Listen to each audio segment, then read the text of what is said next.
મિત્રો કેમ છો? અત્યારે ભીંડાનું શાક બનાવવાનું છે, તો ભીંડા કાપવા માટે હું બેસી ગયો છું. એ કાપવા માટે શાકું લઈ લીધું છે, તો કટિંગ કરીશ ને ભીંડાનું શાક બનાવીને ખાઈશ. વિડીયોમાં જોઈ શકો છો. મળીએ નવા વિડીયોની સાથે. મિત્રો હેલો મિત્રો, કેમ છો? હેલો, કેમ છો? અત્યારે મારે ભીંડા કાપવાનું શાક ચાલુ છે, જોઈ શકો છો તમે. હમણાં કુળા ભીંડા કાપું છું. થોડી વારમાં ભીંડાનું શાક બની જશે. પછી કોને કોને જમવું છે તે વિડીયોની અંદર કોમેન્ટ કરજો.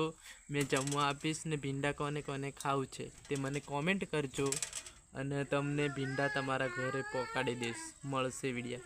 અને અમારી છોકરી ઢીંગલી કેવી રમે છે દેખો તમે વિડીયોની અંદર.